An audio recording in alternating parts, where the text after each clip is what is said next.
All right, let's talk about Mr. Haymaker himself, Juwan Howard.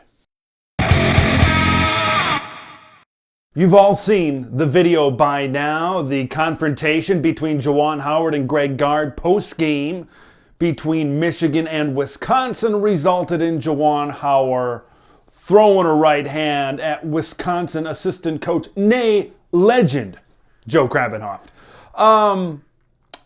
How? Why? I think we all want to know how this escalated to this point. Number one is frustration. Michigan has had a frustrating year from start to finish. This was a Michigan team that was projected at the top of the Big Ten. This was a Michigan team that had been successful, Elite Eight, Final Four caliber team the last couple of years where John Beilein left off. Juwan Howard came in and took it to another level. This has been a Michigan team consistently, has probably the last few years, has been the best team of the Big Ten Conference. And now you're late in the season, you're late in February, and you're on the bubble. And you're a team with double-digit losses. And you know that frustration is setting in. You shouldn't have to worry about must-win scenarios to get into the NCAA tournament. But here we are.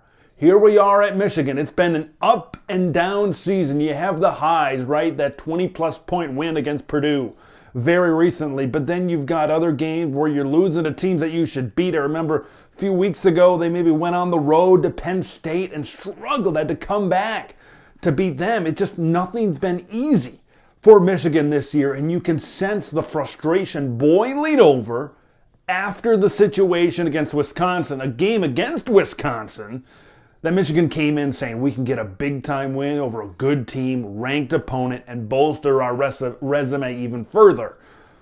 But that didn't happen. Michigan didn't play well. Wisconsin played really well at home at the Kohl Center, as expected, and Michigan got dealt the L. Now let's talk about the post-game altercation, the situation where Greg Gard takes a timeout. Michigan is pressing. Juwan Howard in the post-game presser says that's just how we play pressure defense. Tomato, whatever you want to call it. It doesn't matter. So he takes a timeout, and then after, Juwan Howard doesn't like it. Now, here's what I think after all this happened. Juwan Howard mixed it up. He started this whole thing. There's no doubt about it, right? He had the problem with Greg Gard. Greg Gard tried to say, hey, here's what I did. And here's why I did it. Juwan wasn't having any of it. But if you have a head coach that's throwing hands in the post-game line, that is unacceptable. Like, what are we doing here where head coaches are punching other people in the post-game handshake line?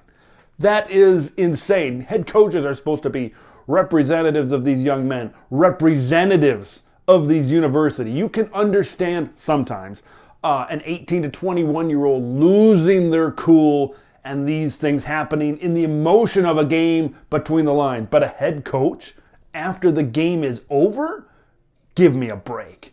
Give me a break. You know, I'm so sick of people. It happens in football too. You take a timeout late when you're ahead.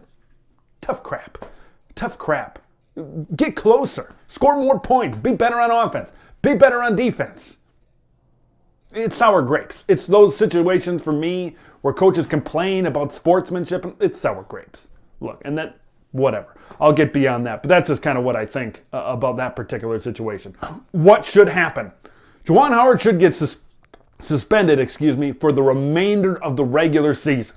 Which you might think, whoa, harsh penalty. That's 5 games.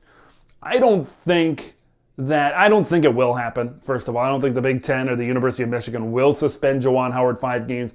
But I think, look, he needs to sit down and think about this, because if we're talking about Juwan Howard as a representative of the Big Ten Conference, as a representative of the University of Michigan, the kids on this team, he's got to think it over, because the suspension shouldn't go into the postseason. He did enough coaching this team to kind of get them to where they're at. He should have the postseason, the Big Ten tournament, and the NCAA tournament. But there needs to be swift action and harsh action, I think, right now by the Big Ten or the University of Michigan and everybody involved here, because this is a bad look.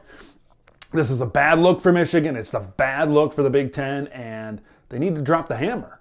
We can't have coaches punching other coaches in the post-game line. Like, what?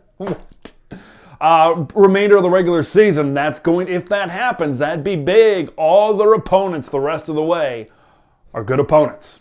And there's a chance that Michigan, with Juwan Howard or without him, could fall in every one of those games. I want to hear what you guys think. What do you think the suspension should be for Juwan Howard? How ridiculous was this? I want your take on the whole situation and maybe just the season for Michigan this year, right? Yeah, high expectations, and it hasn't really panned out that way for the folks in Ann Arbor, Michigan. Leave your thoughts, comments below. Subscribe. Tournament time is right around the corner. We're in the home stretch of the regular season. You're going to want to subscribe and tune into the videos that I got planned. I'm Big Ten Ted. We'll see you in the next one.